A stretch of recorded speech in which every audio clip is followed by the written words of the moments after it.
So we're going to do our VCT Pacific LCQ pick'ems today. First pick'ems I will be doing on stream, actually, I think. This one's going to be interesting, mostly just because it's been a little bit since we've seen any of these teams in official matches, right? So, you know, we're really going off of, for me, I'm going to be going off of two things. I'm going to be going off of, obviously, their last performance, like in the last, I would say, like 2 weeks of Pacific, or their last, like, 2 matches, I guess I should say, because some of them played in playoffs and some of them didn't. And then on top of that, how we're seeing the meta somewhat develop globally right now, right? And my assumption of whether can these teams, do I think they can adjust to that meta fast enough or not? So those are my personal metrics. This is how things played out. So during league play, the standings were as such.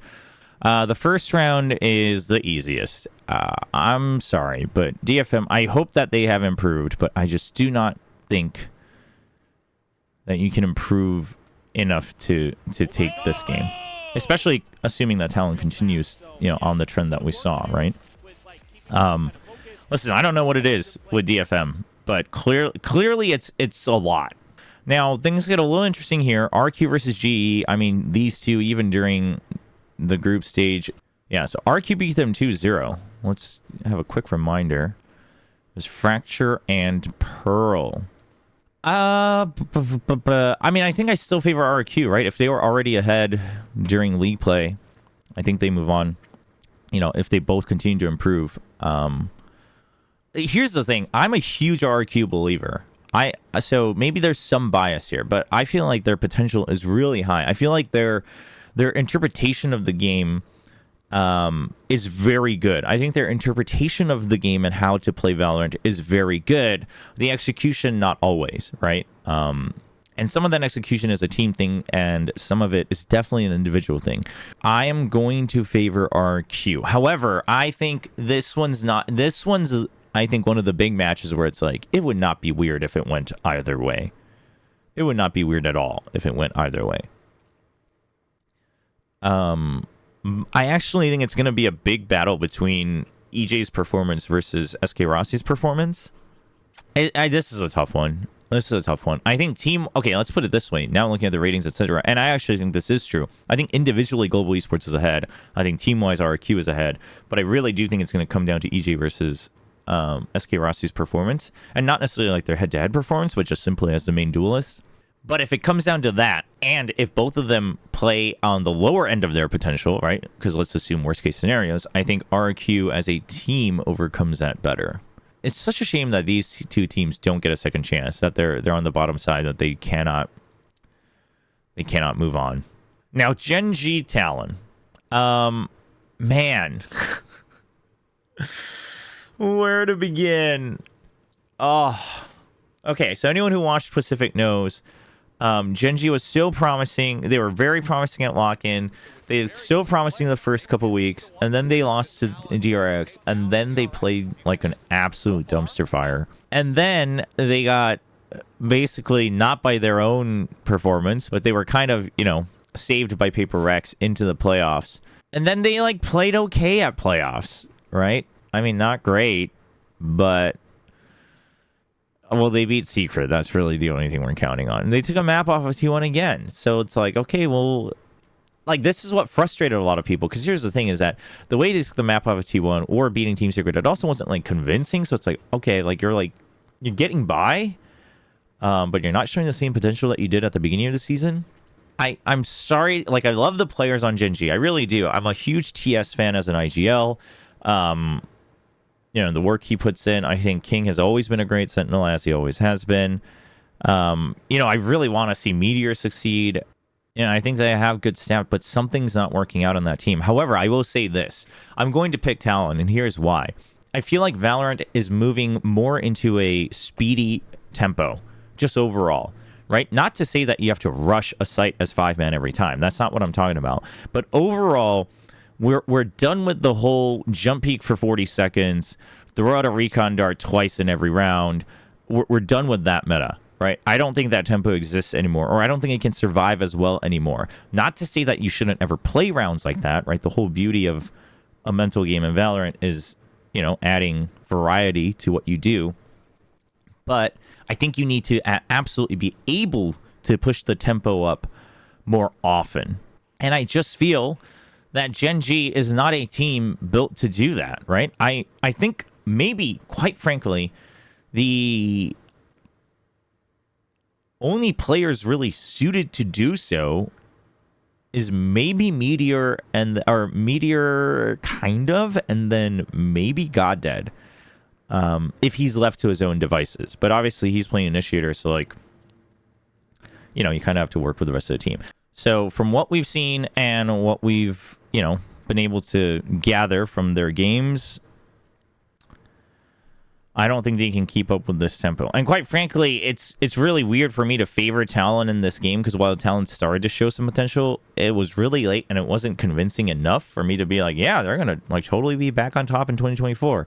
It's not that much. But I also think, okay, if the name of the game is, you know, faster utility, clear out areas, take duels, things like that, I think Talon is just going to be built better for that.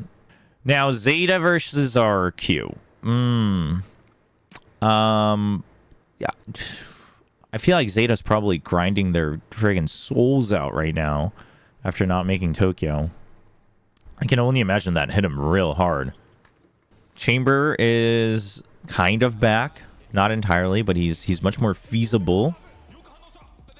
Though, if Laz is playing Chamber, you know, how do the roles switch again? That's another question. So Zeta won during the league play, during the group stages, during the round robin. However, I think that was anybody's game. So that wasn't it wasn't like the last game or anything. So one thing's for sure, my heart says RRQ. My heart says RRQ. Not even because I like it's not like I don't like Zeta. It's just that I've had so much like hopium for RRQ's team for so long. I'm gonna go with RRQ. I think RRQ is better suited for meta changes and meta shifts and agent changes. Now, Team Secret versus Talon. Ooh. See, this is where things get interesting, because I think meta-wise, Talon should absolutely be favored. I actually think. I think so. Nothing against Secret. I mean, quite frankly, I think Secret gains some advantages too, right? The potential to bring back Chamber opens up a couple maybe advantageous agent changes on certain maps for them, especially for someone like Jeremy, etc. And that would also fix their op problem, which is weird because they're not actually bad at opping. They just, like, when they do use it, like, they're good. Like, even Borkum can op, right? Jesse Vash can op. Obviously, Dubstan can op. Jeremy finally started picking up the op in the, like, last two matches. And that's nice, but it's like, you also don't use it that much, but then you're not aggressive enough to, like, be okay not using the op that much. And I posed this during the league, during the season, of like, is it because of the roles, right? Is it because of the roles? Because obviously you don't always want to have the Sova using the op or the Omen always using the op unless, you know, your name is Navera or Yampi. So then if Jeremy's, and then I question, like, is Jeremy not comfortable opping anymore? Like, if it's not Chamber? And then he started using it on the Raze a couple times and it looked fine. So it's like, so the big question is that. Now, on the other side, if it's faster tempo, you know, I think Talon and their players have always liked doing that. However, again, they brushed things up so late. I actually do want to go Talon.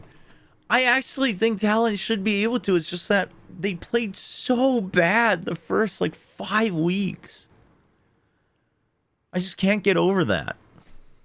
You know what? I'm going to go with Talon. I'm going to do it. Yeah. Nope. Meta, improvement, Talon. That's my call. But I actually, the more I look at it, I think Talon going all the way up to upper finals is, like, pretty likely. I think it's pretty likely. Zeta, Team Secret. I hate to do this to Secret, but I think Zeta is just a bit more stable. I think Zeta definitely has a consistency advantage here. Yeah, that's really all it is here. And then RQ, wow, RQ's Helen. You know what? Coming into today's stream, I did not think this was a matchup I'd be talking about. RQ Talon. So I'm gonna say RQ. But this is partly Hopium, and also if we're just talking like consistency, I think RQ's been more consistent. Like not only just in the way they improve, but just their play style. And I feel like Talon's still just their style in general as a team who can run out of steam. They always have been that core. Because they play a little loose, they play a little reckless. And I'm not saying that they don't have, it's not that they're playing thoughtless, it's very different. Oh, and then Talon versus Zeta. I mean, you gotta believe in the run back buff for Zeta, right? You have to. And then it's an RQ Zeta rematch. Yikes. If you get map ban advantage, I think that one goes to whoever was coming in from the upper bracket for LCQ. If it's like RQ Zeta, I think absolutely, actually. But then we go with RQ. Listen, this is partly Hopium talking. I'm not even gonna lie, right? It's just that I've been riding this Hopium train for RQ like since the beginning of VCT Pacific. Oh, but that means no Zeta again at an international event. Oh man, it's so brutal. One team is so brutal, but I guess it is technically the fourth team, so it's like, well, you know, if you wanted to be there, you should have just done better earlier. And I think the top 3 teams from Pacific are absolutely the top 3 teams, right? Paper X, CRX, T1. So it's like, it's just how it goes sometimes. But yeah, this is our bracket. I'm okay with this. There's a little bit of Hopium sprinkled in, and there's a little of just meta projection sprinkled in with Talon, but I think it's totally doable. I will stick with it until we see the first games from everyone, and then if it's completely opposite, I will totally flip-flop during the live broadcast. Well, that's it for today's pick'ems. Just gonna do it for Pacific this year, and we'll see how it goes. Pacific starts on July 18th, so less than a week from now, and then it runs for 1 week, and we send one extra team to champions. Hope you guys liked the video. Don't forget to subscribe to the channel, and I will see you next time.